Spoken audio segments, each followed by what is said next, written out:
你有冇試過明明尋晚瞓足8個鐘，但第二朝起身個人仲係好似冇叉電咁？返到公司未夠中午已經開始放空，開會聽緊同事講嘢，個腦好似轉得特別慢。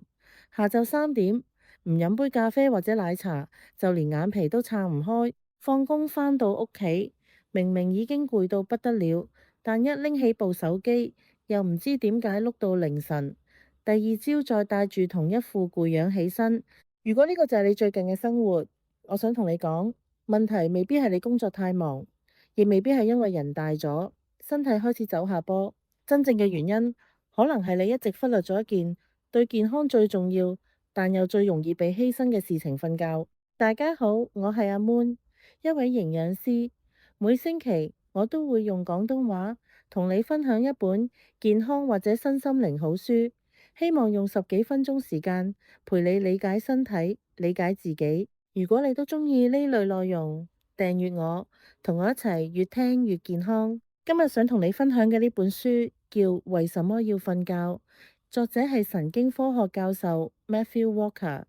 佢研究睡眠幾十年，提出咗一個改變咗全球無數人觀念嘅發現：原來睡眠並唔係一段乜都冇做嘅時間。當你瞓咗之後，你嘅大腦並冇休息，佢會整理一日嘅記憶，修復情緒，清理代謝廢物，而你嘅身體就會修補細胞，調節荷爾蒙，增強免疫力，甚至重新設定第二日嘅精神狀態。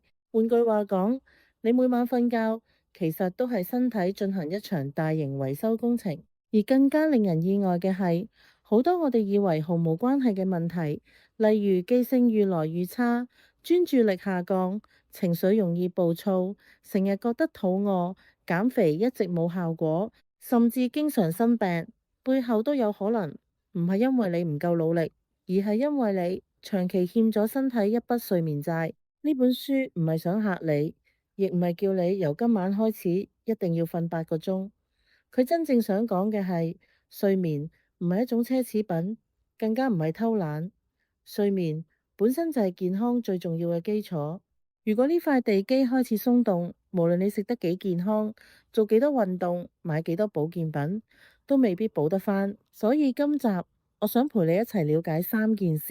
第一，當你瞓着之後，你嘅大腦同身體到底做緊啲乜嘢？點解有人會話瞓覺其實係人體最神奇嘅修復機制？第二，長期唔夠瞓，究竟會點樣一步一步影響我哋嘅記憶、情緒、體重、免疫力，甚至增加慢性疾病嘅風險？第三，如果現實生活真係好忙，我哋又可以由今晚開始做啲乜嘢？唔需要大改生活，都可以慢慢改善睡眠質素。你唔需要急住記低所有重點，亦唔需要因為自己一直瞓得唔好而自責。今晚就當我陪你慢慢了解一件可能一直影響緊你人生，但又一直被低估嘅事情。我哋由一個最基本嘅問題開始：點解人一定要瞓覺？先講一個好多人都有嘅誤解，我哋成日覺得瞓覺係一種必要嘅嘢，最好可以慳得就慳。尤其喺香港，時間咁珍貴，寧願睇多一陣 YouTube，玩多一陣手機，都唔捨得瞓。但作者喺書入面講得好清楚，呢個想法代價好大。你以為自己只係有啲攰，但其實你嘅身體同大腦正處於一種慢慢崩壞嘅狀態。點解會咁呢？你可以咁樣想象，你嘅身體就好似一個24小時運作嘅城市，日頭所有嘢都喺度衝，喺度消耗。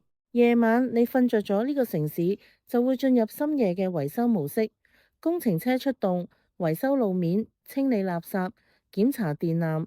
如果你唔俾時間，佢維修或者維修到一半就叫停，會點？條路繼續爛，垃圾繼續堆，電纜開始短路，個城市表面上仲行得走得，但內裏已經開始崩壞。呢個就係長期睡眠不足嘅真相。咁究竟你瞓着之後，身體入面發生咩事呢？書入面講咗兩個好關鍵嘅機制，第一個係生理時鐘，第二個係睡眠壓力。生理時鐘係你身體入面一個內置嘅時間表，佢自動幫你調節幾時應該精神，幾時應該眼瞓。朝早有光，佢就分泌皮質醇幫你起身；夜晚天黑，佢就分泌褪黑激素幫你入睡。問題係現代人嘅生活成日打亂呢個生理時鐘，你夜晚對住手機，屏幕嘅藍光會呃你個腦。而家仲係日頭，唔使瞓住，結果你明明已經凌晨1點，個人仲係好精神，但其實你嘅內臟已經好攰。第二個機制係睡眠壓力，呢個係由你身體入面一種叫腺苷嘅化學物質控制嘅。你由朝早起身開始，腺苷就會開始累積。你清醒得越耐，腺苷越多，你就會越眼瞓。到夜晚，腺苷去到一個高水平，你就會自然想瞓。但現代人成日飲咖啡、奶茶嚟頂住，咖啡因用途係咩呢？就係暫時霸住你大腦接收腺苷嘅位置，等你個腦收唔到我好攰嘅信號。你個人係清醒咗，但腺苷其實仲喺度，仲越積越多。等到咖啡因藥力一過，所有疲勞一次過湧上嚟嗰種感覺，就係崩潰式嘅攰。所以你會發現，飲極咖啡都仲係攰，未必係咖啡唔夠勁，而係你欠落嘅睡眠債實在太多。再深入少少，睇下你瞓着之後大腦做緊咩？書入面將瞓覺分成兩種，一種叫非快速眼動睡眠，另一種叫快速眼動睡眠。非快速眼動睡眠主要發生喺上半夜，呢個階段你可以理解為深層清潔模式。你每日學習嘅新嘢、新經歷，好似一箱箱貨物，暫時擺喺大腦嘅短期倉庫海馬體入面，但呢個倉庫好細，好快會爆滿。喺非快速眼動睡眠入面，大腦會將呢啲貨物搬去長期倉庫大腦皮層，呢個過程叫記憶鞏固。如果你冇俾足夠時間個大腦去搬屋，短期倉庫爆晒棚，新嘅嘢就入唔到嚟。所以你會發現，如果你長期瞓得差，記性會變差，學嘢會變慢，未必係你蠢，可能只係你個大腦冇機會開工。而快速眼動睡眠呢，主要發生喺下半夜臨天光嘅時候，呢個階段係你發夢嘅時候。書入面話，快速眼動睡眠係一個情緒治療中心，你日頭經歷嘅所有壓力、委屈、唔開心嘅事，會喺呢個時候被重新播放同處理。大腦會將嗰啲強烈嘅情緒同件事本身分開，你會記得嗰件事，但唔會再對件事有咁大嘅情緒反應。作者形容呢個過程就好似夜間嘅心理治療師幫你化解日頭積落嘅心結。如果你長期犧牲下半夜嘅快速眼動睡眠，你會點？你會變得更加易嘈、更加易喊、更加焦慮，因為你嘅大腦冇時間去處理呢啲情緒，所有負面感覺就咁積咗喺度。好多研究都發現，長期失眠嘅人患上抑鬱同焦慮症嘅風險會高好多。講到呢度，你可能開始明點解作者會話瞓覺係我哋最強大嘅健康工具。但我哋再睇下，如果你長期剝奪自己嘅睡眠，後果可以去到幾嚴重。呢部分可能會令你有啲唔舒服，但我覺得你需要知。第一，最直接嘅影響係你嘅專注力同判斷力。書入面有好幾個研究都證明，一個唔夠瞓嘅司機，佢嘅反應同醉酒司機一樣咁慢。你覺得自己只係有少少攰，但其實你嘅危機處理能力已經大打折扣。第二，瞓得唔夠會直接令你更難減肥，甚至變肥。點解？因為睡眠會影響你身體兩種荷爾蒙，瘦素同飢餓素。瘦素係話俾你知我飽啦，飢餓素係叫你去食嘢。當你唔夠瞓，瘦素會下降，飢餓素會上升，即係你會覺得自己仲未飽，而且特別想食高糖、高油、高卡路里嘅嘢。書入面提到，睡眠不足嘅人每日平均會額外攝取多300卡路里，再加上你已經好攰，個人冇動力做運動，你話咁樣點會唔肥呢？第三，瞓得唔夠會搞垮你嘅免疫系統。書入面有個研究，一班人瞓得好，另一班人被刻意限制睡眠，然後兩班人都打同樣嘅流感疫苗，結果呢，睡眠不足嗰班人身體產生嘅抗體數量遠遠少過正常睡眠嗰班，即係話你連打針嘅保護力都會低好多。如果係長期慢性嘅睡眠不足，免疫系統會長期處於低水平狀態。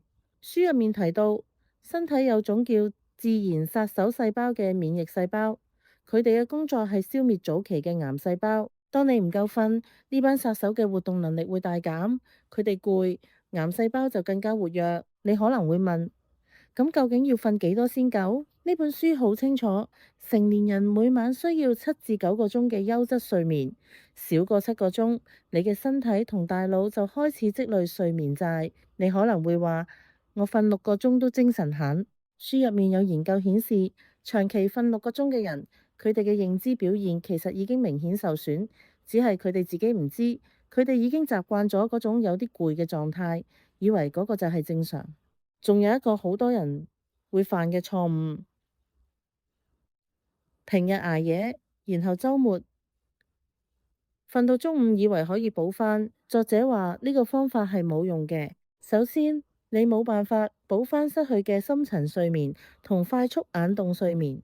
其次，週末報復式補眠會徹底打亂你嘅生理時鐘，令你星期日晚更難入睡，星期一朝更難起身。你以為自己休息咗，其實你嘅身體仲亂過搭長途機。咁我哋可以點做呢？書入面有幾個建議，唔係要你一夜之間改變晒，而係可以一步一步去試。第一係規律，聽落好簡單，但係最有效。盡量固定每晚同一個時間上床，每日朝早同一個時間起身，就算週末都係規律嘅作息，係穩定你生理時鐘嘅最好方法。第二係降低溫度，人體要進入睡眠狀態，核心體溫需要稍微下降。一個涼爽嘅房間，大約18到20度，係最有利於睡眠嘅。睡前沖個熱水涼反而有幫助，因為你離開浴缸之後，身體血管擴張，體溫會快速下降。呢個溫差會話俾你個腦知係時候瞓覺啦。第三係遠離藍光，瞓覺前1個鐘收埋你部手機、平板同電腦，佢哋發出嘅藍光係抑制褪黑激素嘅最強武器。你可以試下睇一陣紙本書，聽一啲放鬆嘅音樂，或者做下簡單嘅拉筋。可能每晚只有1個鐘。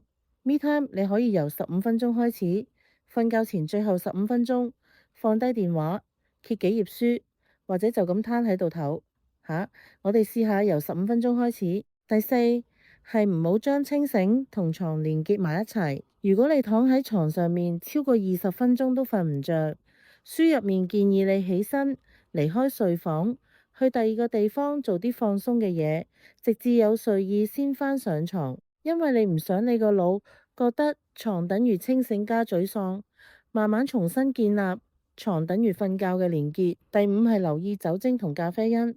咖啡因喺身體入面逗留大約係5到6個鐘，即係你下晝3點飲嘅一杯咖啡，到夜晚9點，你身體入面仲有一半嘅咖啡因未代謝，所以盡量喺下晝2點之後就唔好再飲咖啡、濃茶或者可樂。至於酒精，好多人以為可以幫助入睡，但書入面講得好清楚，酒精會直接破壞你嘅睡眠結構，尤其係最關鍵嘅快速眼動睡眠。你覺得自己瞓咗，但其實你身體冇得到修復。最後，作者話：我哋呢個社會將捱夜等同於勤力，將少瞓等同於效率高，但科學證據顯示呢個價值觀完全係錯嘅。一個睡眠充足嘅人，佢嘅創造力、解難能力、專注力同合作精神，遠遠勝過一個睡眠不足嘅人。真正嘅效率唔係犧牲睡眠換返嚟嘅，相反，高質量嘅睡眠先係高效能嘅基礎。所以我哋真係要慢慢重新審視自己同睡眠嘅關係。睡眠唔係敵人，唔係障礙，而係你最好嘅朋友，係你身體最重要嘅維修工人，係你大腦最出色嘅記憶管理員同心理治療師。我知道講就容易，做就難。